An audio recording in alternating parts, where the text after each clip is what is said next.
창밖으로 스며드는 아침 햇살에도 박선영 씨의 마음은 늘 한 구석이 시린 듯 했습니다. 오늘도 어김없이 눈을 뜨자마자 머리맡 협탁 위에 놓인 빛바랜 사진으로 손을 뻗었지요. 사진 속에는 해맑게 웃고 있는 두 자매가 있었습니다. 4살 터울의 여동생 선미, 그녀는 38살 안타까운 나이에 불의의 사고로 선영 씨 곁을 떠났습니다. 벌써 10년이라는 세월이 흘렀지만 선영 씨에게 동생의 부재는 어제 일처럼 생생한 아픔으로 남아 있었습니다. 동생을 잃은 후 선영 씨의 시간은 마치 고장난 시계처럼 그날에 멈춰버린 듯 했습니다. 웃음소리 대신 깊은 한숨이, 활기찬 발걸음 대신 무거운 침묵이 그녀의 일상을 채웠습니다. 그런 그녀에게 일주일에 3번, 집 근처 복지센터에서의 배식 봉사활동은 유일하게 숨통을 트이게 하는 시간이었습니다. 누군가에게 따뜻한 밥 한 끼를 나눠주는 소박한 행위를 통해 선영 씨는 잠시나마 가슴속 깊은 슬픔을 잊고 작은 위안을 얻곤 했습니다. 어쩌면 동생에게 해주지 못했던 따뜻한 밥 한 끼를 다른 이들에게 나누어 주며 속죄하고 싶은 마음이었는지도 모릅니다. 그날도 선영 씨는 익숙한 발걸음으로 복지센터로 향했습니다. 복지센터의 아침은 늘 분주하면서도 어딘가 모르게 따스한 온기가 감돌았습니다. 먼저 온 다른 봉사자들과 가볍게 아침 인사를 나누고 앞치마를 둘렀습니다. 곧이어 구수한 밥 짓는 냄새와 함께 점심 배식 준비가 시작되었지요.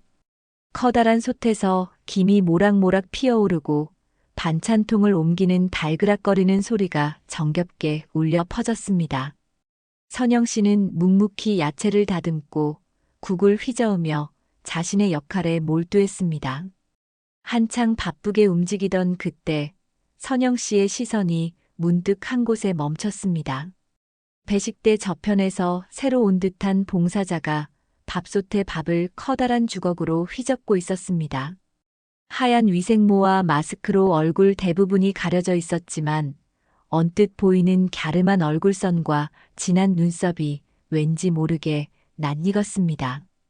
특히나 밥을 푸기 위해 소매를 걷어 올릴 때 드러난 팔목이나 이따금 흘러내리는 머리카락을 귀 뒤로 넘기는 손짓 같은 사소한 행동들이 묘하게 익숙하게 다가왔습니다.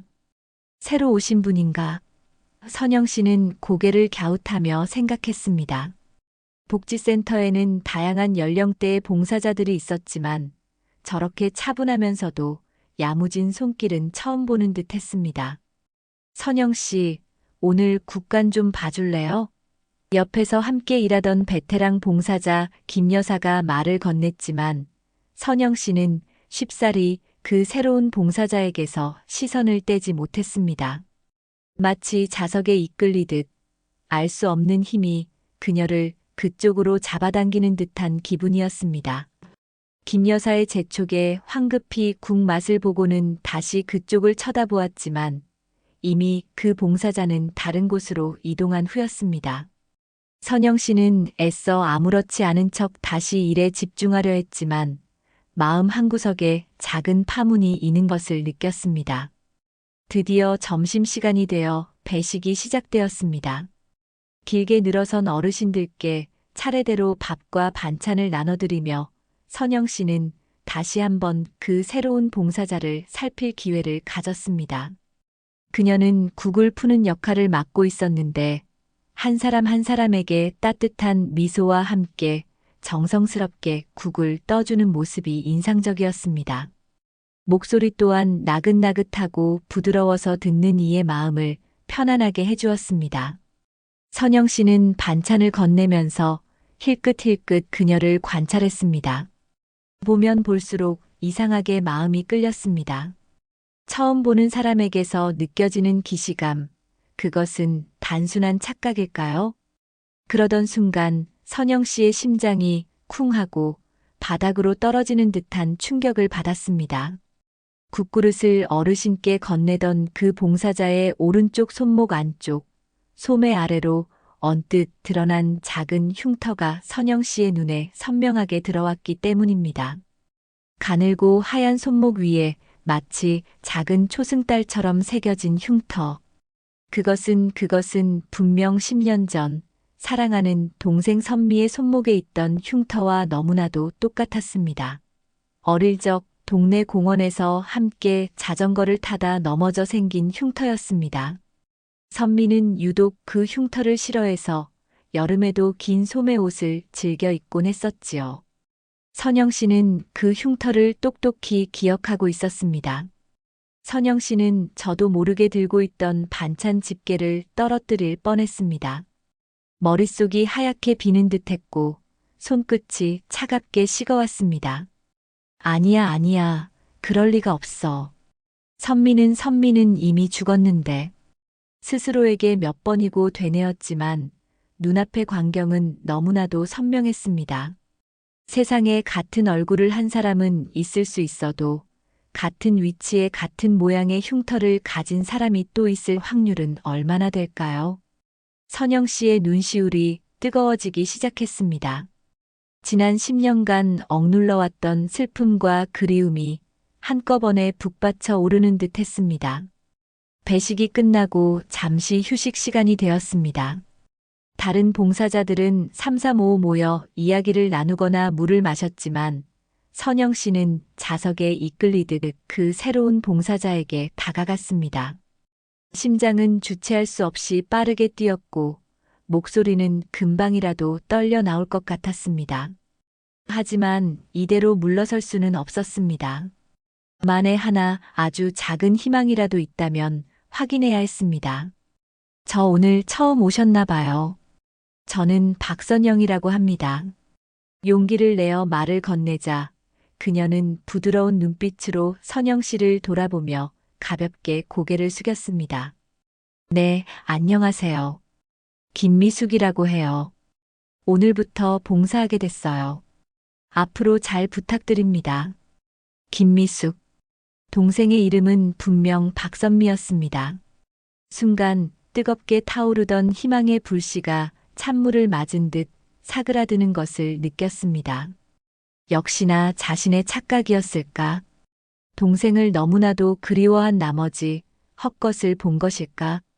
하지만 선영 씨는 쉽게 발길을 돌릴 수가 없었습니다.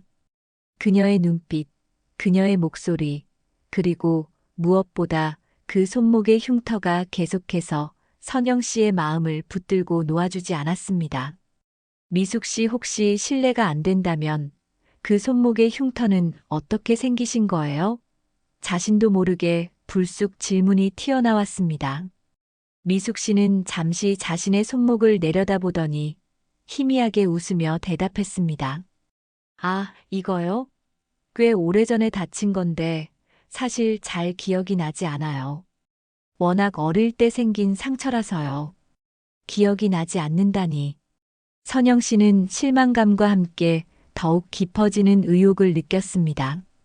어쩌면 정말 동생일지도 모른다는 희미한 희망의 끈을 놓을 수가 없었습니다. 그날 밤 선영 씨는 밤새도록 잠을 이루지 못하고 뒤척였습니다. 죽은 줄 알았던 동생이 눈앞에 나타난 것일까? 아니면 이 모든 것이 자신의 간절한 바람이 만들어낸 환상일까? 선영 씨는 어둠 속에서 하염없이 동생의 사진을 바라보며 긴 밤을 지새웠습니다. 김미숙. 박선영 씨는 밤새도록 그 이름을 되뇌었습니다.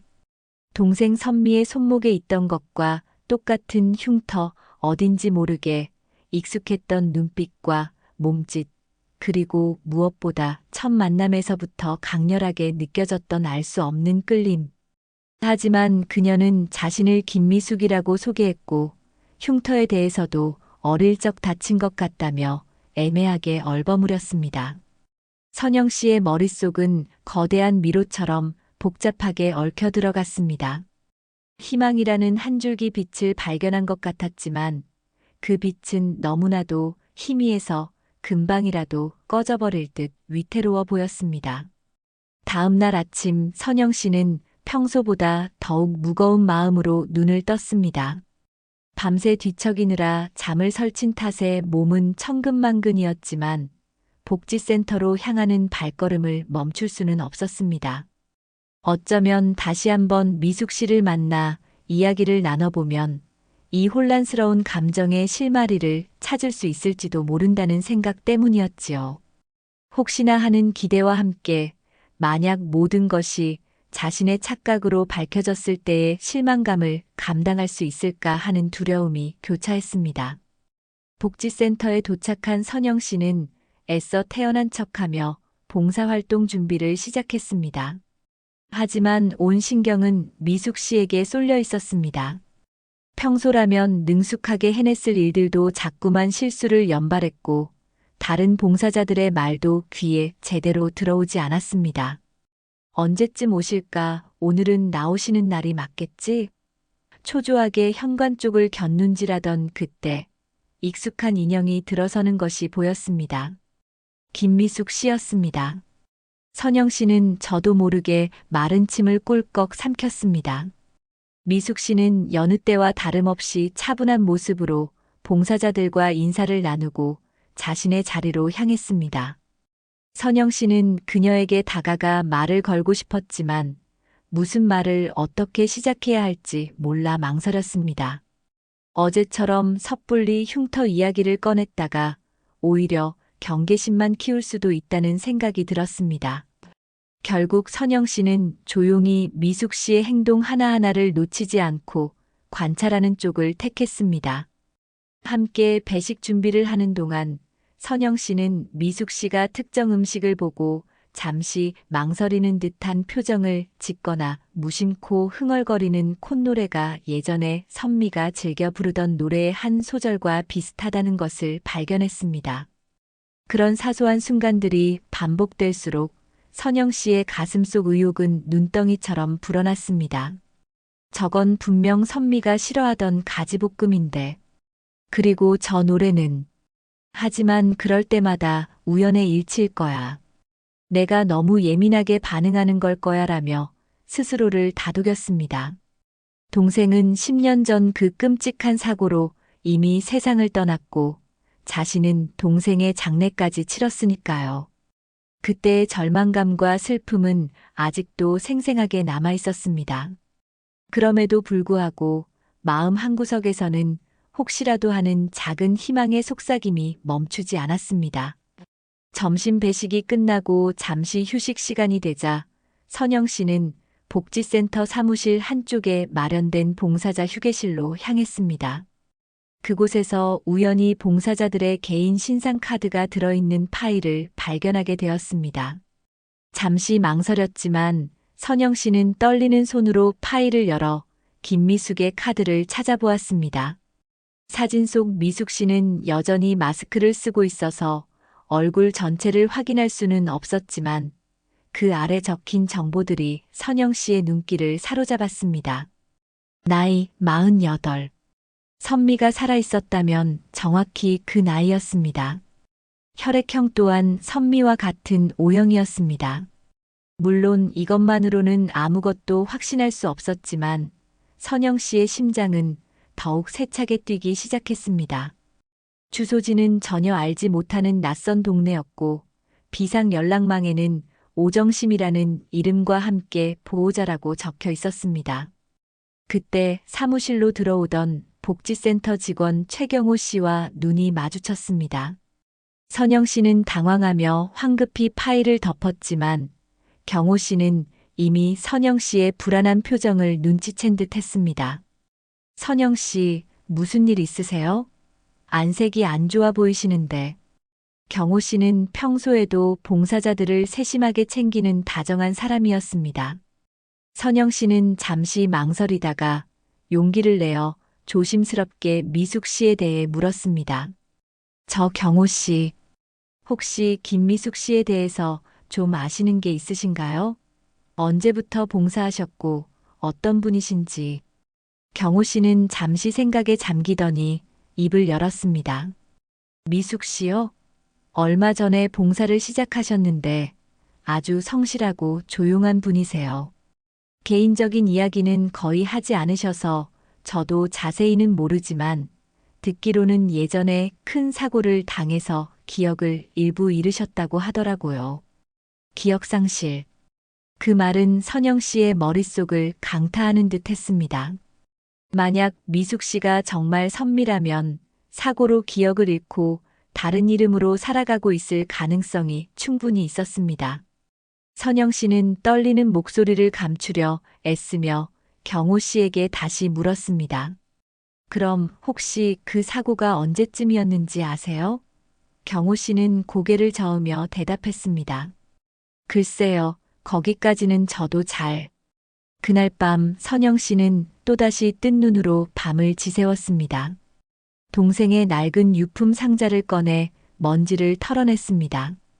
빛바랜 사진들, 손때 묻은 일기장, 어릴 적 가지고 놀던 인형까지 하나하나 살펴보며 미숙 씨의 모습과 겹쳐보았습니다.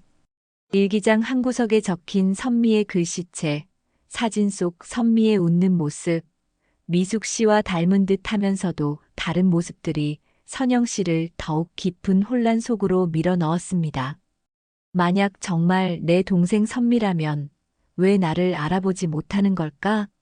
그리고 왜 김미숙이라는 이름으로 살아가고 있는 걸까? 꼬리에 꼬리를 무는 의문들이 머릿속을 가득 채웠습니다. 10년 전 동생의 장례식장에서 목 놓아 울던 자신의 모습이 떠올랐습니다. 차갑게 식어있던 동생의 손, 슬픔에 잠겨있던 가족들의 얼굴. 그 모든 것이 생생한데 어떻게 이런 일이 있을 수 있을까요? 하지만 손목의 흉터 그리고 기억상실이라는 단서는 꺼져가던 희망에 다시 불을 지피고 있었습니다. 선영 씨는 이 혼란의 끝에서 과연 무엇을 마주하게 될지 두려우면서도 간절한 마음으로 내일을 기다렸습니다. 3장 과거의 단서. 박선영 씨의 마음속은 희망과 절망이 격렬하게 파도치는 바다와 같았습니다. 김미숙 씨가 동생 선미일지도 모른다는 한 줄기 빛은 점점 강렬해졌지만 그 빛을 향해 다가갈수록 10년 전 동생을 잃었던 그날의 악몽 같은 기억 또한 선명하게 되살아나 그녀를 괴롭혔습니다. 정신 차리자, 박선영. 섣부른 기대는 더 큰 상처를 가져올 뿐이야. 스스로를 다잡으려 했지만 한번 피어오른 의심의 씨앗은 걷잡을 수 없이 자라나 선영 씨의 온 마음을 잠식해 들어갔습니다. 며칠 뒤 선영 씨는 작정하고 동생 선미가 실종되던 날의 기억을 처음부터 끝까지 복기하기 시작했습니다. 그날 아침 선미는 친구들과 함께 짧은 여행을 떠난다며 유난히 들떠 있었습니다. 현관을 나서기 전 언니, 나 다녀올게. 맛있는 거 많이 사올게. 라며 환하게 웃던 동생의 마지막 모습이 눈앞에 아른거렸습니다. 그것이 마지막이 될 줄이야 꿈에도 상상하지 못했습니다. 며칠 뒤 뉴스를 통해 접한 빗길 연쇄 추돌 사고 소식, 그리고 그 사고 현장에서 발견된 동생의 신분증과 소지품들. 당시 경찰은 사고 현장이 너무나도 참혹하여 시신의 신원 확인이 어렵다고 했고, 가족들은 유품으로 동생의 죽음을 받아들여야만 했습니다. 장례식장에서 하염없이 울던 기억, 동생의 빈 방을 정리하며 느꼈던 처절한 상실감. 그 모든 것이 어제 일처럼 생생하게 떠올라 선영 씨는 가슴을 부여잡고 오열했습니다. 하지만 이제는 달랐습니다. 만약, 아주 만약에라도 동생이 살아있다면 그 끔찍했던 사고에서 기적적으로 살아남아 기억을 잃은 채 어딘가에서 살아가고 있다면 선영 씨는 10년 전 동생을 찾기 위해 붙였던 전단지 뭉치와 당시 경찰서에 제출했던 실종신고 서류들을 다시 꺼내보았습니다. 그때는 그저 절망적인 심정으로 형식적인 절차를 밟았을 뿐이었지만 지금은 그 종이 한 장 한 장에서 새로운 희망의 단서를 찾으려는 듯 꼼꼼히 살펴보았습니다. 동생의 신체 특징, 마지막 행적, 주변인들의 진술까지. 혹시 놓친 것은 없는지, 다시 한번 확인할 수 있는 것은 없는지 면밀히 검토했습니다. 그러던 중 선영 씨는 문득 동생 선미가 유난히 좋아했던 것들을 떠올렸습니다. 어릴 적 외할머니가 자주 해주셨던 달콤한 단팥죽, 비 오는 날이면 창가에 앉아 즐겨 듣던 어느 무명 가수의 낡은 LP판, 그리고 직접 뜨개질해서 선물했던 보라색 목도리. 이러한 기억의 조각들은 선영 씨에게 새로운 계획을 떠올리게 했습니다. 미숙 씨 앞에서 은연중에 이런 것들을 언급하거나 노출시켜 그녀의 반응을 살펴보는 것이었습니다. 만약 미숙 씨가 정말 선미라면 무의식 중에라도 어떤 반응을 보이지 않을까 하는 기대감이었습니다. 한편 김미숙 씨는 박선영 씨의 따뜻한 관심과 배려에 조금씩 마음의 문을 열고 있었습니다.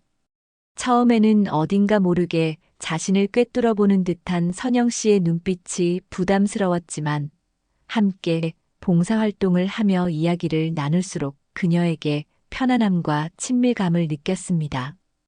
특히 선영 씨가 들려주는 자신의 여동생 이야기는 마치 자신의 이야기처럼 느껴져 가슴 한구석을 아련하게 만들곤 했습니다. 그러던 어느 날 복지센터 휴게실에서 봉사자들이 함께 차를 마시고 있을 때였습니다.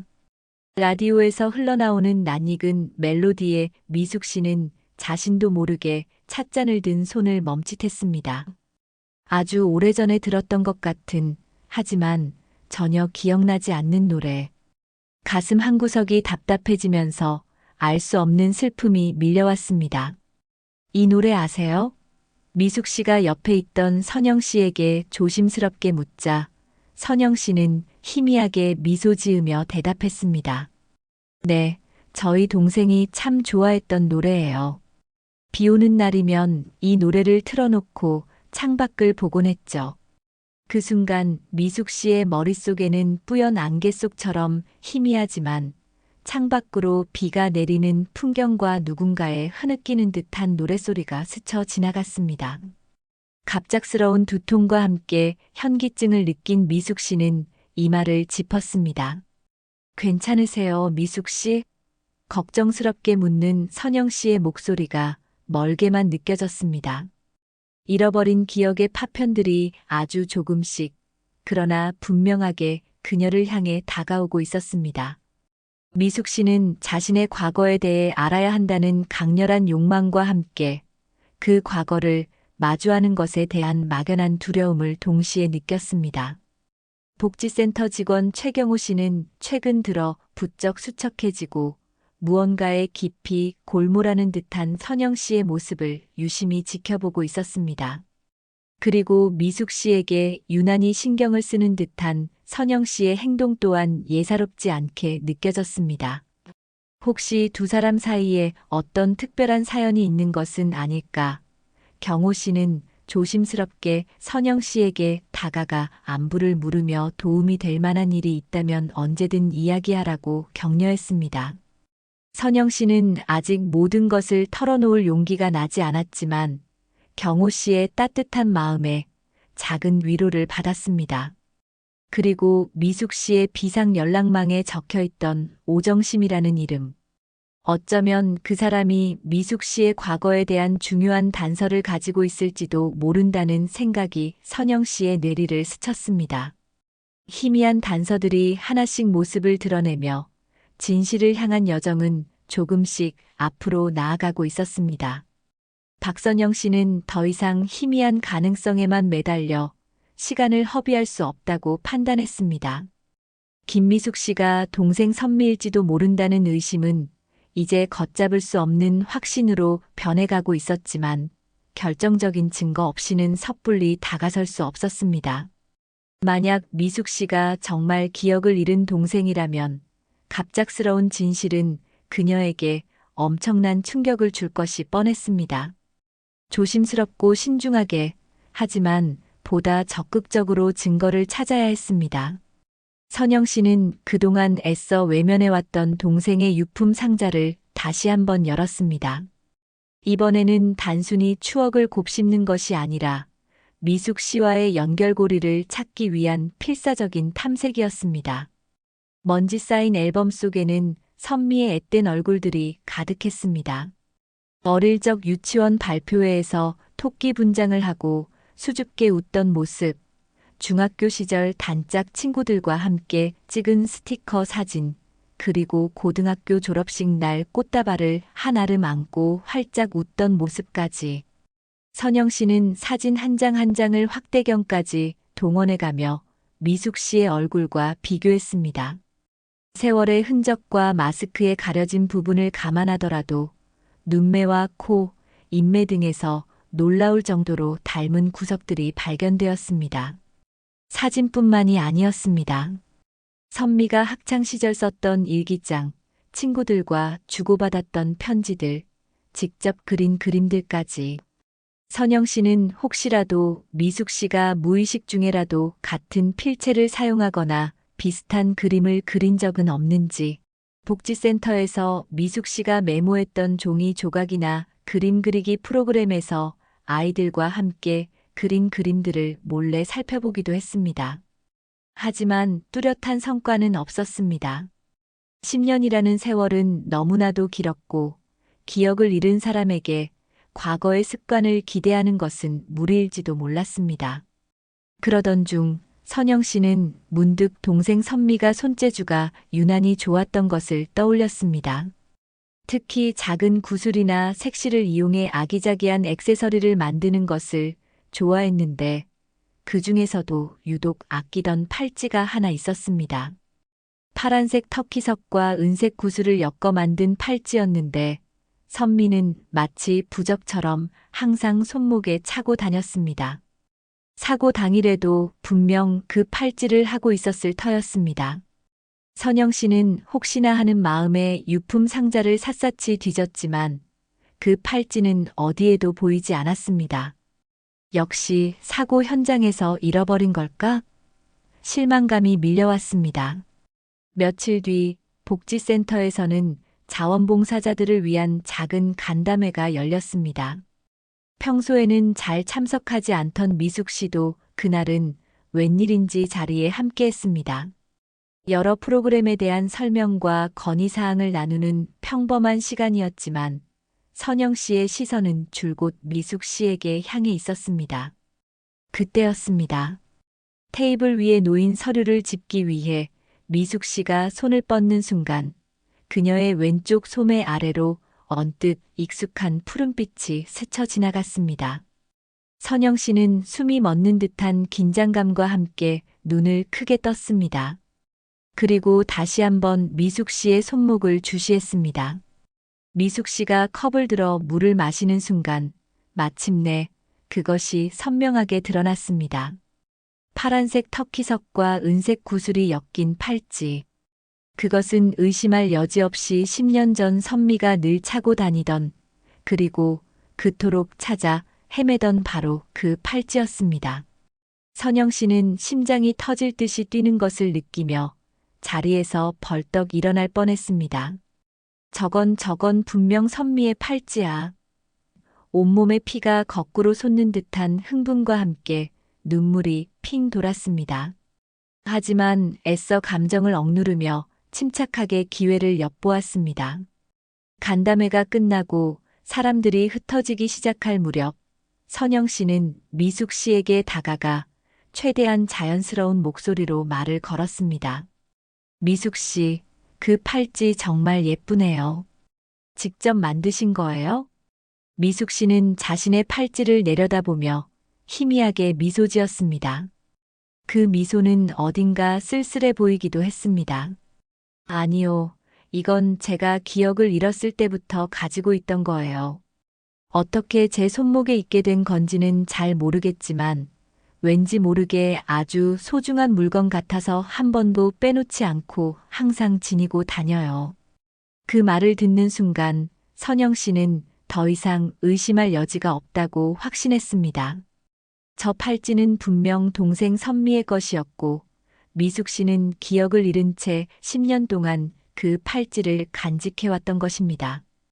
이제 남은 것은 어떻게 이 사실을 미숙 씨에게 알리고 그녀의 잃어버린 기억을 되찾도록 도울 것인가 하는 문제였습니다. 선영 씨는 떨리는 가슴을 진정시키며 조심스럽게 미숙 씨에게 다가갈 다음 단계를 고민하기 시작했습니다.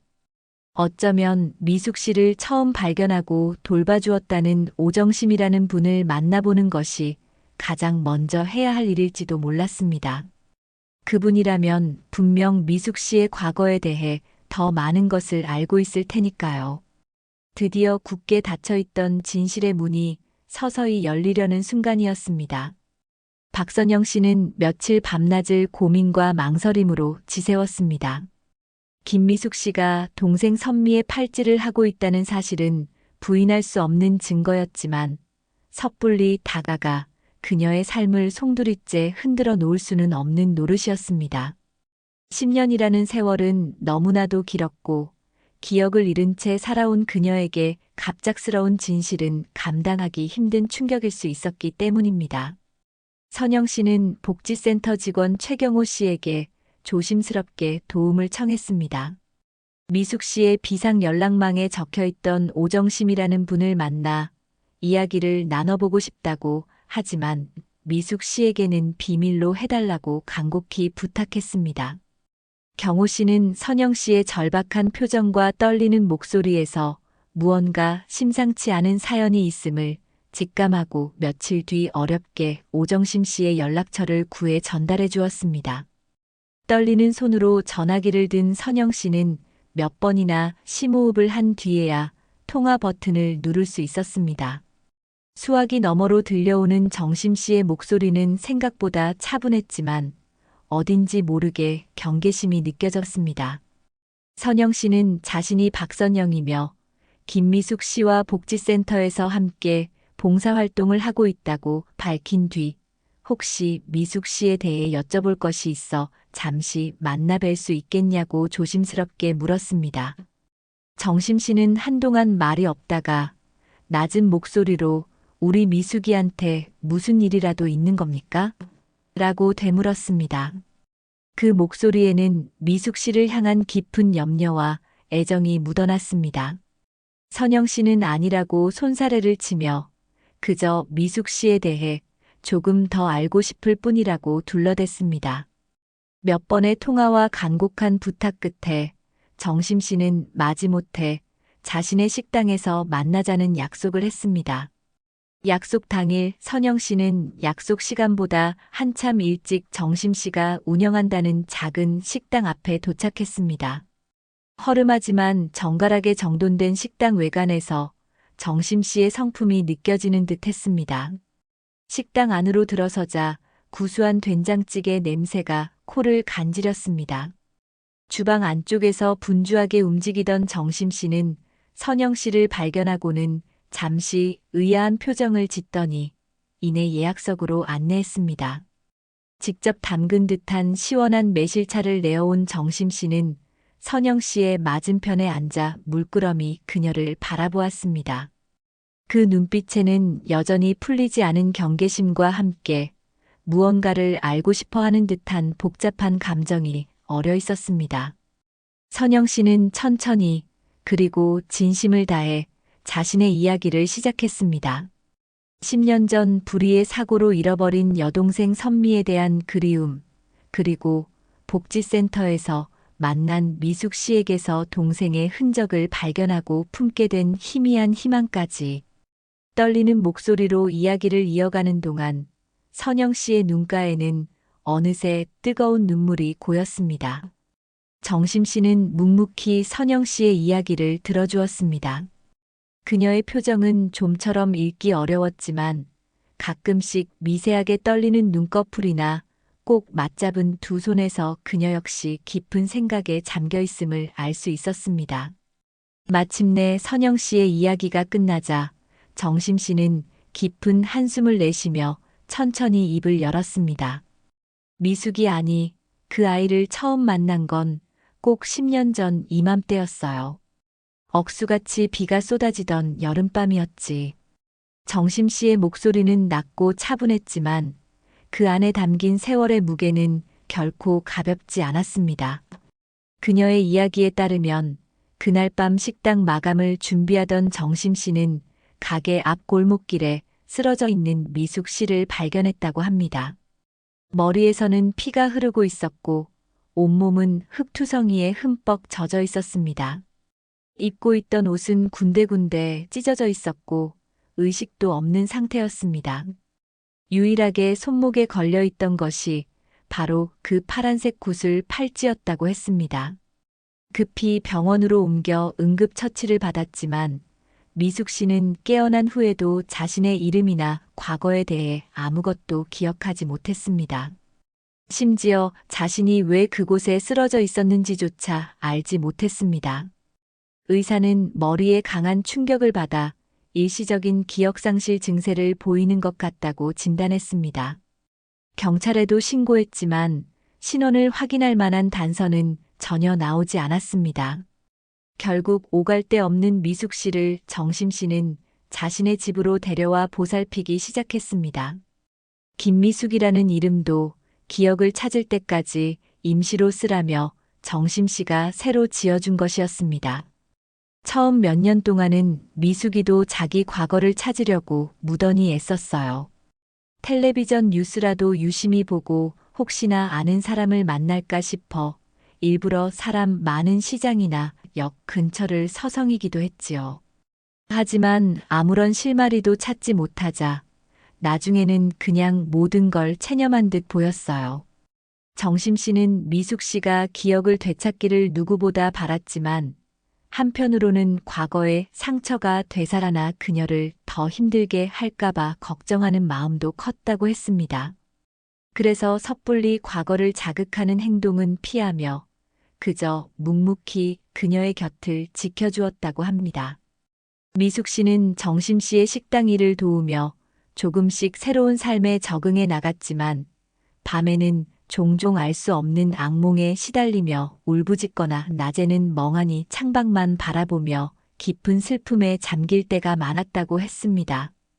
특히 비가 많이 오는 날이면 유독 불안해하며 과거의 파편적인 장면들이 떠오르는 듯 고통스러워했다고 덧붙였습니다. 선영 씨는 정심 씨의 이야기를 들으며 가슴이 미어지는 듯한 아픔을 느꼈습니다. 동생이 살아있었다는 기쁨과 함께 지난 10년간 홀로 얼마나 외롭고 힘들었을까 하는 생각에 눈물이 멈추지 않았습니다. 동시에 아무런 연고도 없는 동생을 친딸처럼 거두어준 정심 씨에 대한 감사함과 존경심이 가슴 깊이 우러나왔습니다. 선영 씨는 정심 씨의 두 손을 꼭 잡고 떨리는 목소리로 말했습니다. 정심 어머님 정말 감사합니다. 미숙 씨는 제 동생 선미가 분명합니다. 그리고 자신이 가지고 온 선미의 어릴 적 사진들과 미숙 씨의 팔찌에 얽힌 사연들을 자세히 설명했습니다. 정심 씨는 선영 씨가 내민 사진 속 선미의 얼굴과 미숙 씨의 얼굴을 번갈아 바라보며 깊은 생각에 잠겼습니다. 마침내 그녀는 조용히 고개를 끄덕였습니다. 어쩌면 정말 그럴지도 모르겠군요. 미숙이의 눈빛이 항상 어딘가를 그리워하는 듯 슬퍼 보였는데 두 사람은 한동안 말없이 서로를 바라보았습니다.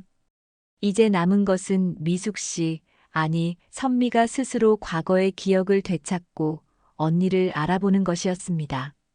선영 씨와 정심 씨는 함께 힘을 모아 선미가 상처받지 않도록 조심스럽게 그녀의 기억을 되돌릴 방법을 찾아보기로 굳게 약속했습니다. 그들의 눈빛에는 간절한 희망과 함께 비장한 결의가 서려 있었습니다. 오정심 씨와의 만남은 박선영 씨에게 커다란 용기와 확신을 안겨주었습니다. 혼자서는 막막하기만 했던 동생 찾기의 여정에 든든한 지원군을 얻은 기분이었습니다. 그날 이후 선영 씨와 정심 씨는 거의 매일같이 연락을 주고받으며 김미숙, 아니 박선미 씨의 기억을 되돌릴 방법에 대해 머리를 맞대고 고민했습니다. 가장 중요한 것은 선미 씨가 갑작스러운 충격을 받지 않도록 자연스럽게 과거의 기억들을 떠올릴 수 있도록 돕는 것이었습니다. 섣부른 자극은 오히려 역효과를 가져올 수 있다는 생각에 두 사람은 신중에 신중을 기했습니다. 첫 번째 시도는 음식으로 기억을 자극하는 것이었습니다. 선미 씨가 어릴 적 유난히 좋아했던 음식들을 정심 씨가 직접 만들어 미숙 씨에게 맛보게 하는 것이었죠. 외할머니의 손맛이 담긴 달콤한 단팥죽, 엄마가 자주 해주시던 따끈한 멸치 칼국수, 그리고 선영 씨가 학창 시절 도시락 반찬으로 즐겨 싸주었던 계란말이까지. 정심 씨는 마치 친정 엄마가 딸에게 밥을 해주듯 정성껏 음식을 준비했고, 선영 씨는 복지센터 봉사활동을 마치고 정심 씨의 식당에 들러 함께 그 과정을 지켜보았습니다. 미숙 씨는 정심 씨가 차려준 음식들을 맛있게 먹으면서도 어쩐지 예전에 먹어본 맛 같아요. 아주 익숙한데 기억이 잘 나지 않네요. 라며 고개를 갸웃거리곤 했습니다. 특별히 기억을 되찾는 듯한 반응은 아니었지만 미숙 씨의 얼굴에 떠오르는 아련한 표정은 선영 씨와 정심 씨에게 작은 희망을 안겨주었습니다. 음식 다음으로는 청각을 자극해 보기로 했습니다.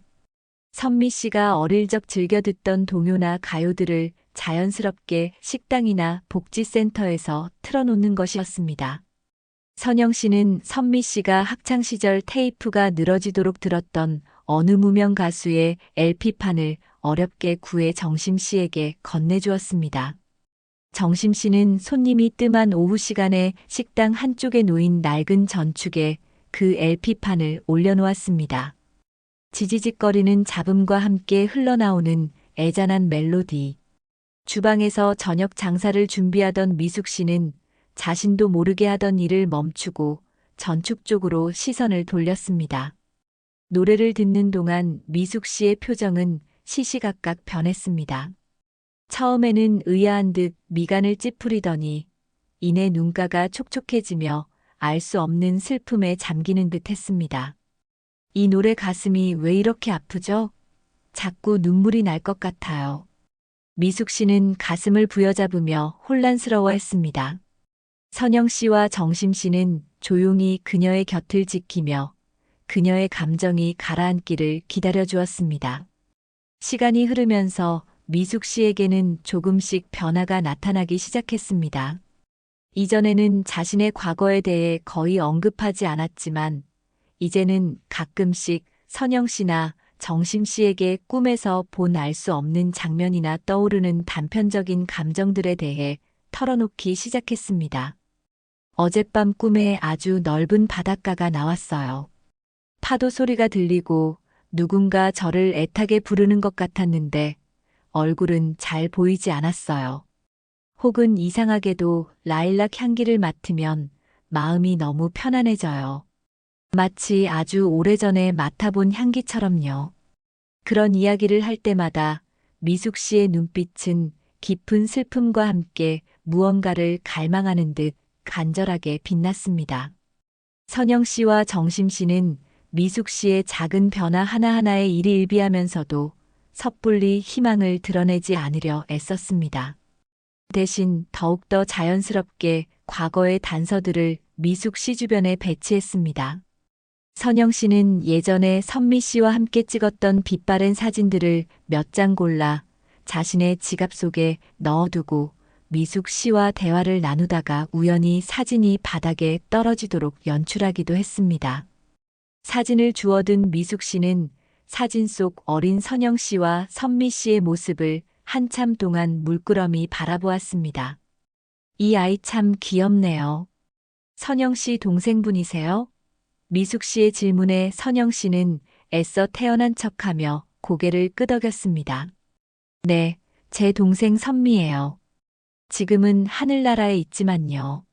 선영 씨의 목소리가 미세하게 떨렸지만 미숙 씨는 그것을 눈치채지 못한 듯 했습니다. 다만 사진 속 선미 씨의 얼굴에서 시선을 떼지 못하며 깊은 생각에 잠긴 듯 보였습니다. 어느 주말 선영 씨는 정심 씨와 상의하여 조금 더 직접적인 자극을 주기로 결심했습니다. 미숙 씨에게는 바람도 쐴 겸 가까운 공원에라도 다녀오자고 제안하고 예전에 선미 씨와 자주 갔던 라일락 나무가 아름드리 심어져 있던 추억의 공원으로 그녀를 데려갔습니다. 공원에 들어서자마자 미숙 씨는 사방에 가득한 라일락 향기에 취한 듯 깊은 숨을 들이쉬었습니다. 그리고 마치 무언가에 이끌리듯 천천히 공원 안쪽으로 발걸음을 옮겼습니다. 선영 씨와 정심 씨는 말없이 그녀의 뒤를 따랐습니다. 미숙 씨는 공원 중앙에 있는 낡은 벤치 앞에 멈춰 서더니 그 자리에 주저앉아 하염없이 눈물을 흘리기 시작했습니다. 왜 우는지, 무엇이 슬픈지 알 수 없었지만 멈출 수 없는 눈물이었습니다. 선영 씨는 조용히 다가가 미숙 씨의 어깨를 감싸 안았습니다.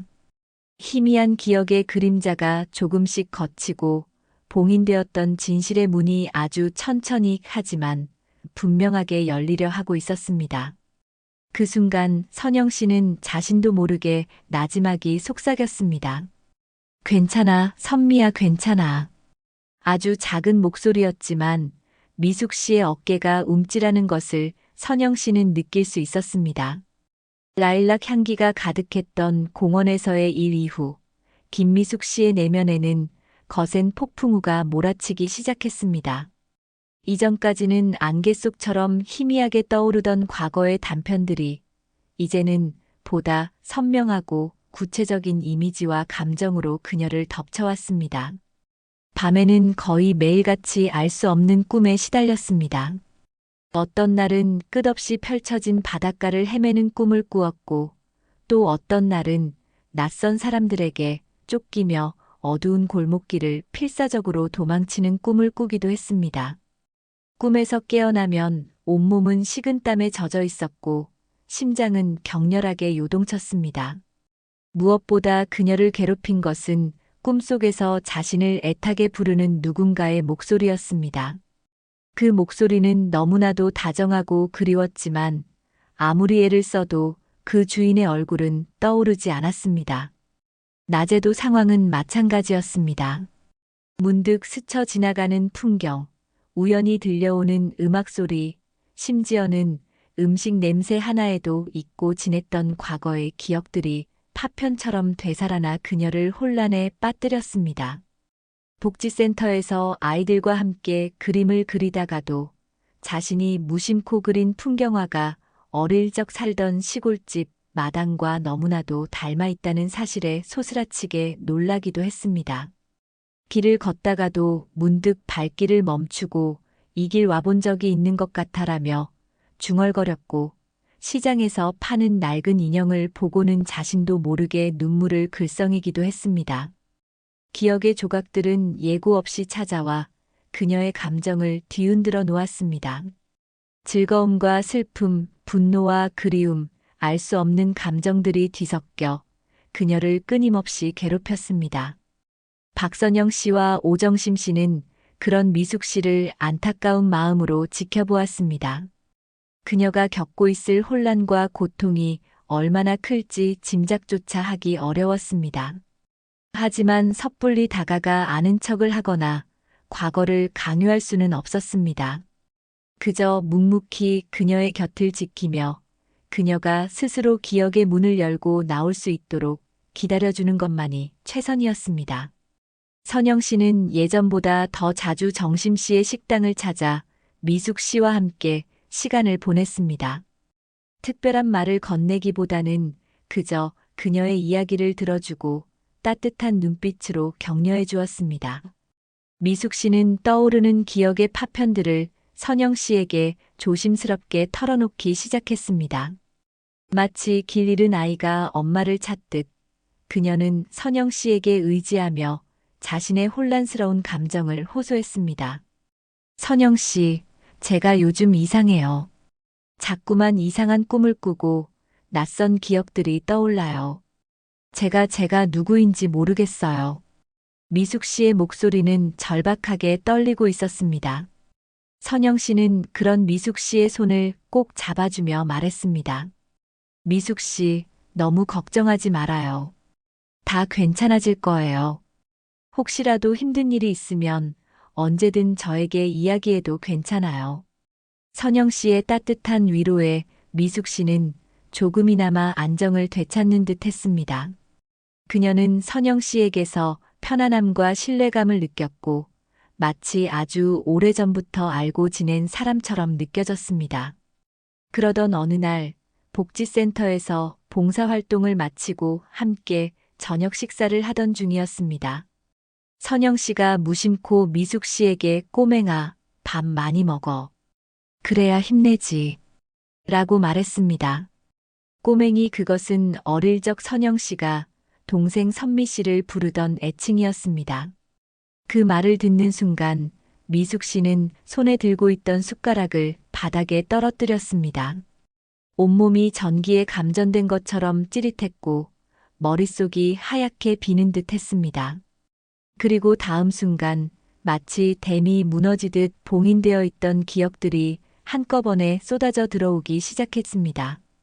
어린 시절 언니와 함께 손을 잡고 뛰놀던 골목길, 자전거를 가르쳐 주겠다며 뒤에서 힘껏 밀어주던 아빠의 든든한 등, 따뜻한 미소로 자신을 안아주던 엄마의 품, 그리고 10년 전 끔찍했던 빗길 교통사고의 순간, 친구들의 비명소리, 유리창이 깨지며 온몸을 덮치던 강렬한 충격, 그리고 의식을 잃기 직전 자신을 부르던 언니의 절규 그 모든 기억들이 파노라마처럼 눈앞을 스쳐 지나갔습니다. 박선민의 이름은 김미숙이 아니라 박선미였어. 그리고 저 사람은 우리 언니. 미숙 씨, 아니 선미 씨는 떨리는 눈으로 맞은편에 앉은 선영 씨를 바라보았습니다. 지난 몇 달간 자신에게 따뜻한 관심과 애정을 보여주었던 사람. 왠지 모르게 마음이 끌리고 의지하게 되었던 사람. 그 사람이 바로 자신이 그토록 그리워하고 찾아 헤맸던 친언니라는 사실을 깨달은 순간 선미 씨는 주체할 수 없는 감정에 휩싸였습니다. 기쁨과 슬픔, 죄책감과 안도감, 형언할 수 없는 감정들이 뒤섞여 눈물과 함께 터져 나왔습니다. 그녀는 자리에서 일어나 비틀거리며 선영 씨에게 다가가 와락 그녀를 끌어안았습니다. 그리고 목 놓아 울기 시작했습니다. 언니 내가 선미야. 그 한마디는 마치 천둥처럼 박선영 씨의 심장을 강타했습니다. 왈칵 눈물을 쏟아내며 자신을 부둥켜 안는 동생, 아니 선미의 떨리는 몸짓에서 지난 10년간 겪었을 동생의 외로움과 고통, 그리고 마침내 되찾은 기억의 무게가 고스란히 느껴졌습니다. 선영 씨는 차마 아무 말도 잊지 못하고 그저 선미의 등을 세게 끌어안은 채 함께 오열했습니다. 식당 안의 모든 소리가 멎은 듯 두 자매의 울음소리만이 공간을 가득 채웠습니다. 시간도 공간도 잊은 채 서로의 존재를 확인하며 한참을 그렇게 부둥켜 안고 있었습니다. 뜨거운 눈물이 서로의 어깨를 적셨고 10년 동안 켜켜이 쌓였던 그리움과 슬픔, 회한과 안도감이 폭포수처럼 쏟아져 나왔습니다. 선미야, 내 동생 선미 정말 내가 살아있었구나, 정말.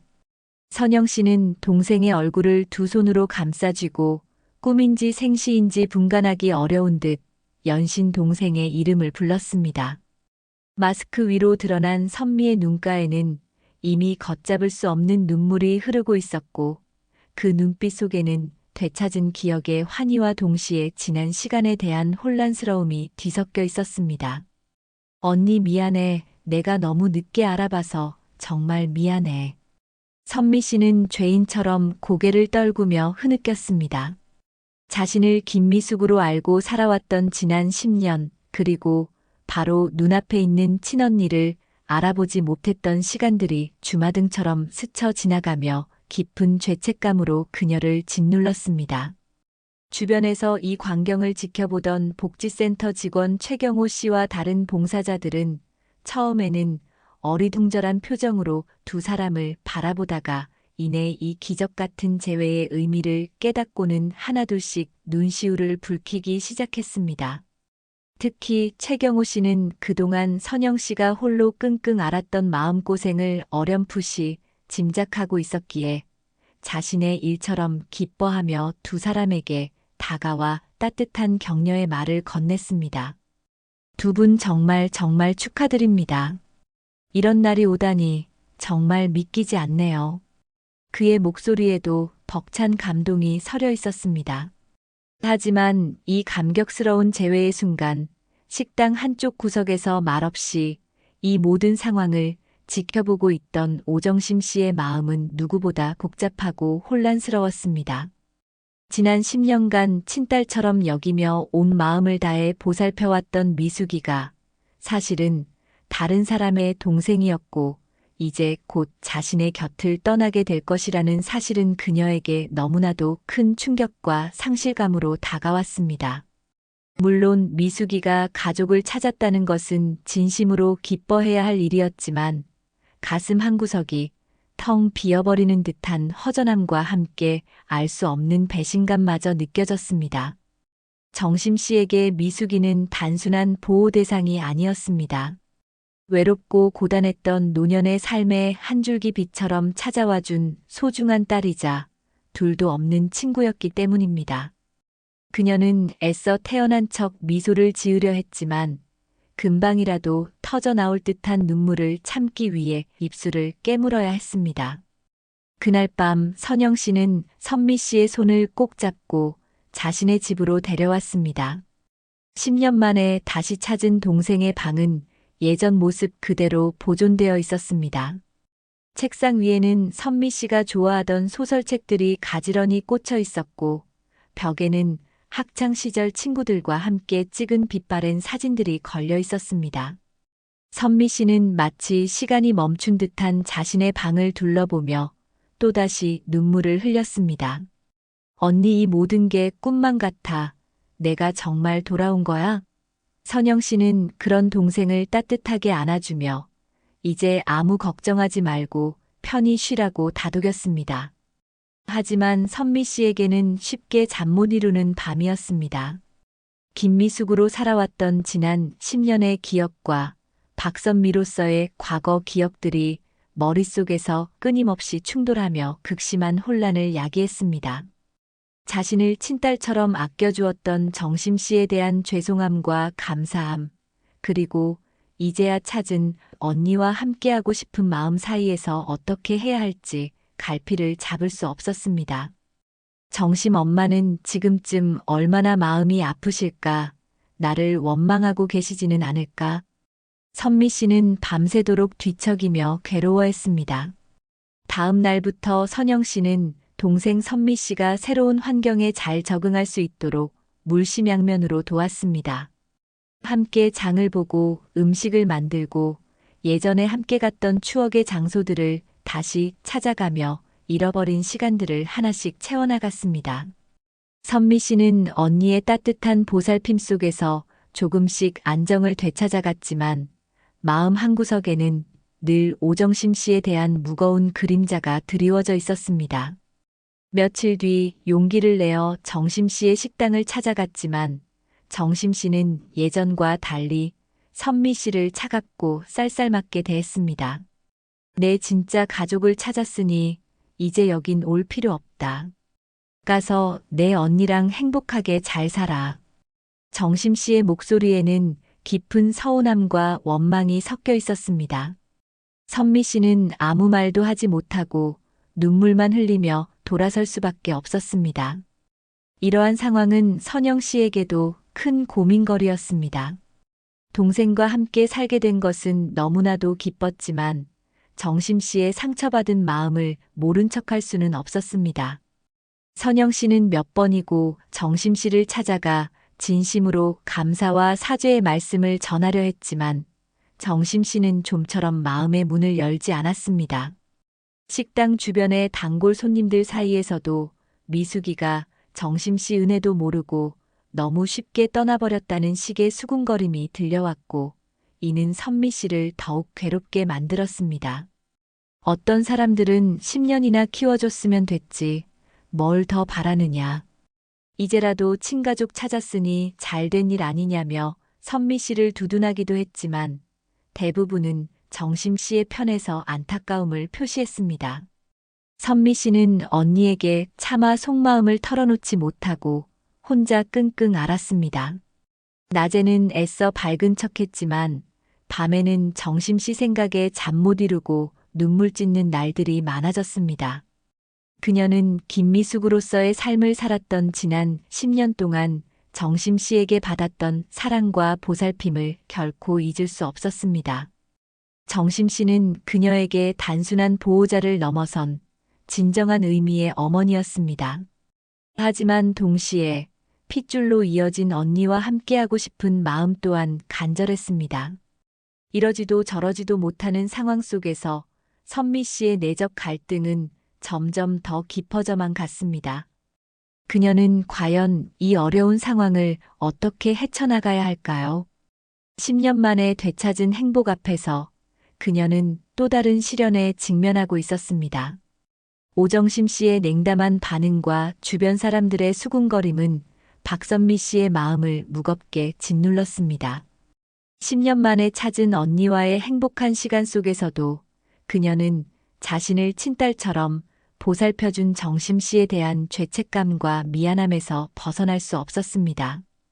밤마다 정심 씨의 슬픈 얼굴이 떠올라 잠을 설치기 일쑤였고, 낮에는 애써 밝은 표정을 지으려 했지만 그늘진 얼굴은 숨길 수 없었습니다.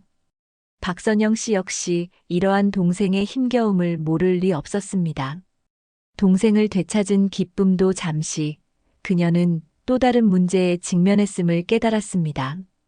정심 씨의 상처 또한 너무나도 깊어 보였고, 이대로 두 사람의 관계가 끊어지도록 내버려 둘 수는 없었습니다. 선영 씨는 먼저 동생 선미 씨와 진솔한 대화를 나누었습니다. 선미야, 내 마음이 얼마나 힘들지 언니도 이해해. 하지만 우리가 정심 어머님께 진심을 다해 다가가지 않으면 이 오해는 영원히 풀리지 않을지도 몰라. 어머님도 지금은 서운한 마음에 그러시겠지만 분명 내 행복을 바라실 거야. 선영 씨의 따뜻한 격려에 선미 씨는 용기를 얻었습니다. 그녀는 지난 10년간 정심 씨와 함께했던 소중한 추억들과 그녀에게 받은 넘치는 사랑을 결코 잊을 수 없었습니다. 어떻게든 정심 씨의 마음을 풀어드리고 싶었습니다. 다음 날 선미 씨는 이른 새벽부터 일어나 정심 씨가 가장 좋아하던 호박죽을 끓였습니다. 예전에 정심 씨가 입맛이 없을 때면 곧잘 끓여드리곤 했던 음식이었습니다. 떨리는 마음으로 호박죽이 담긴 냄비를 들고 정심 씨의 식당으로 향했습니다.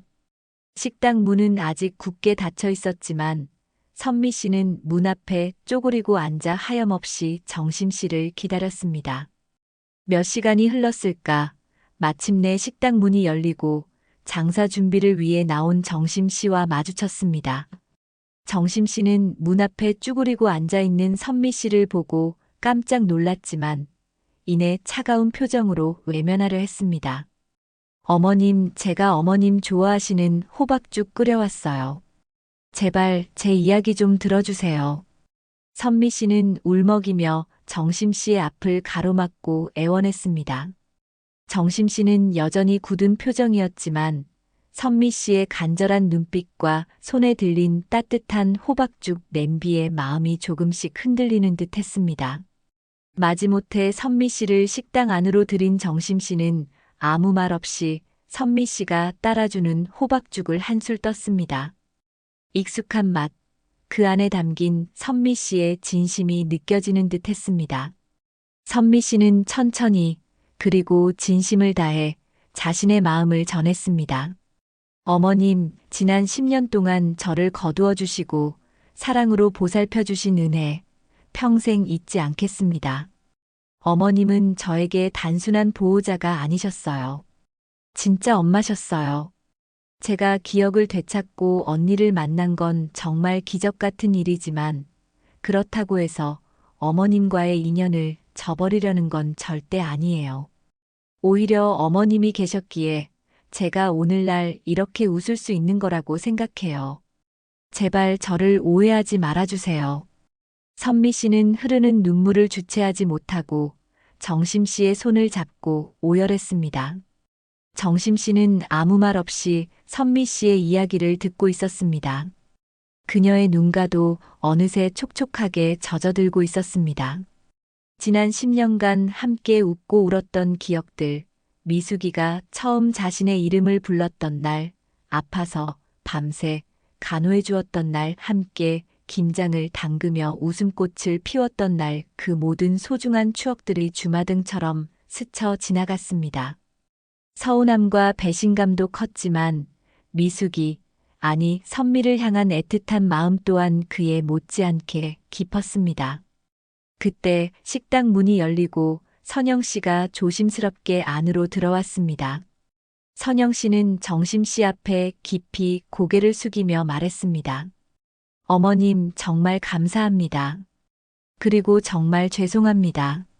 저희 자매 때문에 마음고생이 너무 심하셨죠. 어머님께서 제 동생 선미를 거두어 주시지 않았다면 저는 평생 동생을 찾지 못했을지도 모릅니다. 이 은혜를 어떻게 다 갚아야 할지 모르겠습니다. 부디 저희를 용서해 주시고 앞으로도 저희 선미를 그리고 저를 딸처럼 가족처럼 받아주시면 안 될까요? 선영 씨의 진심 어린 사과와 간청에 정심 씨는 마침내 참았던 눈물을 터뜨리고 말았습니다. 일어나, 다들 일어나. 내가 뭐라고 너희들한테 그런 말을 듣겠냐. 정심 씨는 흐느끼며 두 자매를 일으켜 세웠습니다. 선미야, 아니 미수가, 내가 행복하면 그걸로 됐다.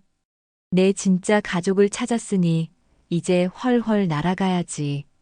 하지만 여긴 언제나 내 집이라는 거, 그리고 나는 언제나 내 엄마라는 거, 그것만은 잊지 말아다오. 정심 씨는 두 자매를 차례로 꼭 안아주었습니다. 세 사람은 한참 동안 서로를 부둥켜 안고 뜨거운 눈물을 흘렸습니다. 지난 시간의 오해와 서운함, 아픔과 상처가 눈물과 함께 씻겨 내려가는 듯 했습니다. 그날 이후 세 사람의 관계는 새로운 국면을 맞이했습니다.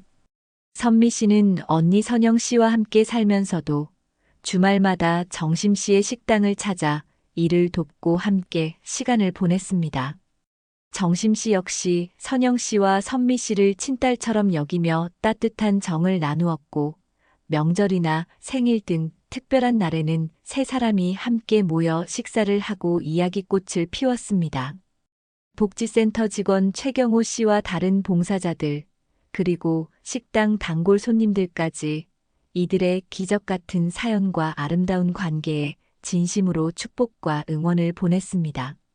잃어버린 10년이라는 시간은 아팠지만 그 아픔을 통해 세 사람은 혈연을 넘어선 더욱더 단단하고 깊은 사랑으로 맺어진 새로운 가족으로 거듭났습니다. 선미 씨는 이제 잃어버린 시간을 되찾는 것을 넘어 두 명의 어머니와 한 명의 언니라는 세상 그 누구보다 든든한 울타리 안에서 새로운 삶을 향한 희망찬 발걸음을 내딛기 시작했습니다.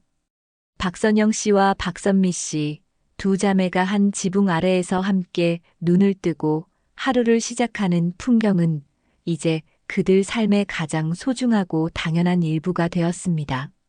10년이라는 길고도 깊은 강을 건너 다시 마주한 서로의 온기는 매일 아침 떠오르는 햇살처럼 그들의 일상을 따스하게 채우고 있었습니다.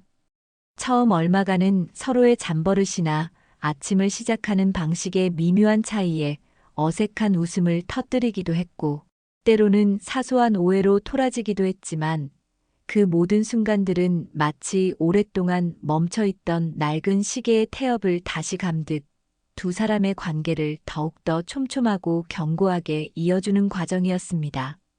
선영 씨는 예전보다 훨씬 일찍 잠자리에서 일어났습니다. 동생 선미가 아침잠이 많다는 것을 기억해낸 그녀는 동생이 깨기 전에 향긋한 커피를 내리고 간단한 아침 식사를 준비하는 것으로 하루를 시작했습니다. 콧노래를 흥얼거리며 토스트를 굽고 계절 과일을 정갈하게 다듬는 선영 씨의 얼굴에는 이전에는 찾아보기 힘들었던 평화로운 미소가 가득했습니다. 가끔은 선미 씨가 어릴 적 유독 좋아했던, 하지만 이제는 선영 씨 자신도 까맣게 잊고 지냈던 반찬을 기억해내 식탁에 올리곤 했습니다.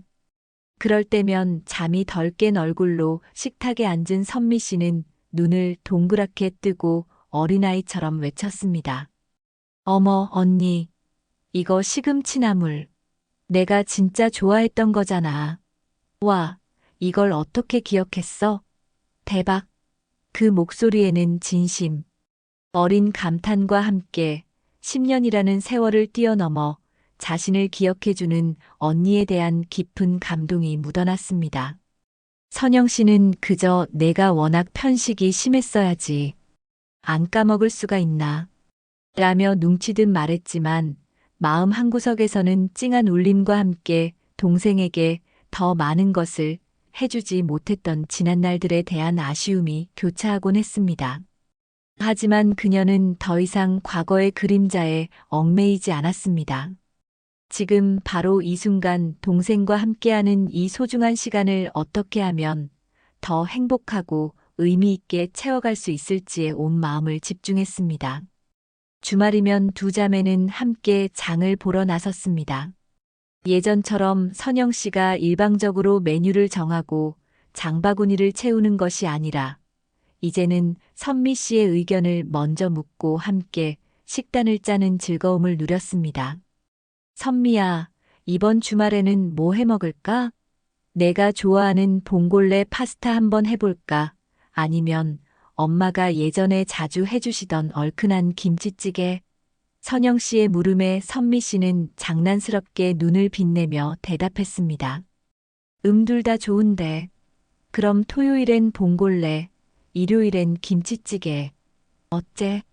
시장을 누비며 싱싱한 채소를 고르고 정육점 주인과 흥정을 하고 때로는 길거리에서 파는 따끈한 어묵을 함께 나눠 먹으며 웃음꽃을 피우는 평범한 일상. 그것이 두 사람에게는 세상 그 어떤 화려한 만찬보다도 값지고 행복한 시간이었습니다. 집으로 돌아와서는 함께 주방에 서서 요리를 했습니다. 선영 씨가 주된 조리를 맡으면 선미 씨는 옆에서 재료를 다듬거나 설거지를 하며 보조 역할을 톡톡히 해냈습니다. 요리를 하는 동안에도 두 사람의 대화는 끊이지 않았습니다. 선미 씨는 김미숙으로 살았던 지난 10년 동안 겪었던 외로움과 막막함, 그리고 자신을 돌봐준 오정심 씨에 대한 감사함과 죄송스러움을 조심스럽게 털어놓았습니다. 선영 씨는 묵묵히 동생의 이야기에 귀를 기울이며 때로는 함께 눈시울을 붉히기도 하고 때로는 따뜻한 격려와 위로를 건네며 동생의 아픔을 보듬어 안았습니다. 그리고 선영 씨 역시 동생 없이 보냈던 지난 시간 동안의 깊은 슬픔과 사무치는 그리움, 동생을 다시 만날 수 있을 것이라는 희미한 희망을 놓지 않고 살아왔던 날들에 대해 이야기했습니다. 그렇게 서로의 가장 깊은 상처와 아픔을 공유하면서 두 사람은 서로를 더욱더 깊이 이해하고 뜨겁게 끌어안을 수 있었습니다. 물론 늘 웃음과 행복만이 가득했던 것은 아니었습니다. 10년이라는 시간은 생각보다 많은 것을 변화시켰고 때로는 서로의 달라진 모습이나 생활 방식의 차이로 인해 사소한 다툼이 벌어지기도 했습니다. 선영 씨는 여전히 아침형 인간이었지만 선미 씨는 밤늦게까지 그림을 그리거나 책을 읽는 습관이 들어 아침에 일어나는 것을 몹시 힘들어했습니다. 청소나 정리정돈에 대한 생각도 서로 달랐고 좋아하는 텔레비전 프로그램 취향도 완전히 달랐습니다. 그럴 때마다 두 사람은 어린아이들처럼 티격태격 말다툼을 벌이기도 했지만 그것도 잠시뿐이었습니다. 금세 서로에게 다가가 미안해. 내가 너무 내 생각만 했지? 라며 먼저 사과하고 화해하는 방법을 터득해 나갔습니다. 그러한 작은 갈등과 화해의 과정들은 오히려 두 사람의 관계를 더욱더 단단하게 만들어주는 윤활유 역할을 했습니다. 선미 씨는 언니의 따뜻한 보살핌과 정심 씨의 변함없는 사랑, 그리고 전문적인 심리 상담을 통해 조금씩 과거의 트라우마에서 벗어나고 있었습니다. 10년 전 끔찍했던 교통사고의 기억은 여전히 밤마다 악몽으로 그녀를 찾아왔지만 이제는 더 이상 공포에 질려 비명을 지르며 깨어나지는 않았습니다. 대신 꿈에서 깨어나면 조용히 옆에서 잠든 언니의 숨소리를 확인하고 다시 눈을 감고 심호흡을 하며 스스로를 다독이는 법을 배웠습니다. 상담 시간에는 자신의 감정을 솔직하게 표현하고 기억상실로 인한 공백과 정체성의 혼란을 어떻게 받아들이고 통합해 나가야 하는지에 대한 조언을 얻었습니다. 때로는 비슷한 아픔을 가진 사람들과의 모임에 참석하여 서로의 경험을 나누고 위로를 주고받으며 자신만이 이 세상에 홀로 남겨진 것이 아니라는 사실에 큰 힘을 얻기도 했습니다. 그녀의 치유 과정에서 가장 큰 힘이 되어준 것은 역시 언니 선영 씨였습니다. 선영 씨는 단 한 번도 동생을 재촉하거나 부담을 주지 않았습니다. 그저 묵묵히 동생의 이야기를 들어주고 그녀가 힘들어할 때면 아무 말 없이 등을 토닥여주거나 따뜻한 차 한 잔을 건네주었습니다.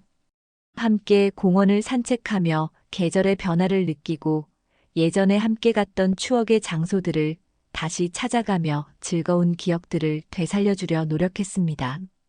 선영 씨 자신도 동생을 통해 지난 10년간 가슴속 깊이 묻어두었던 슬픔과 상실감을 치유받고 있었습니다.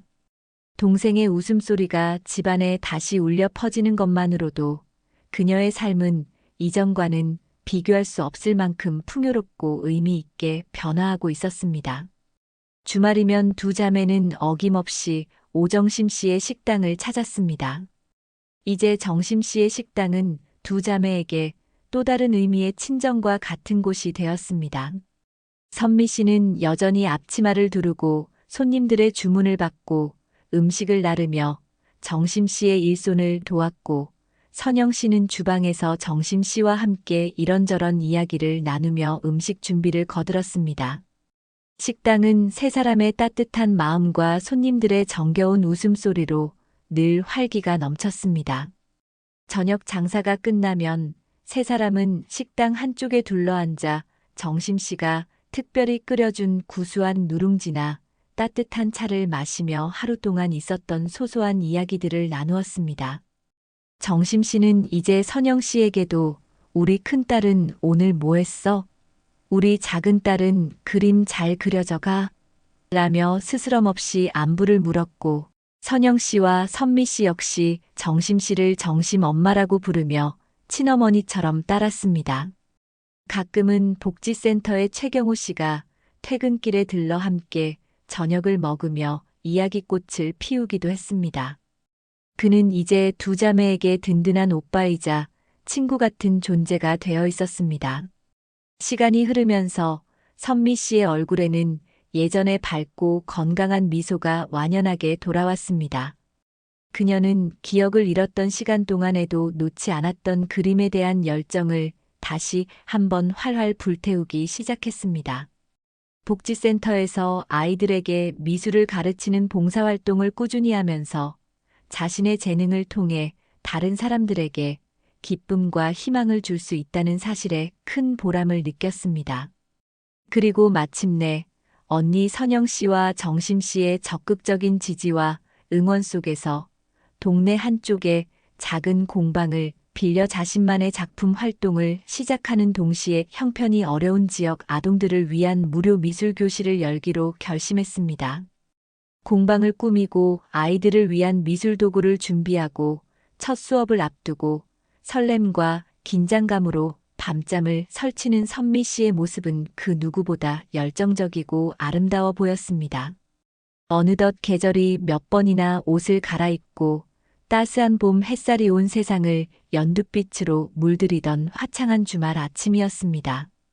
선영 씨와 선미 씨는 오랜만에 두 손을 꼭 잡고 예전에 함께 자주 올랐던 동네 뒷산 언덕으로 향했습니다.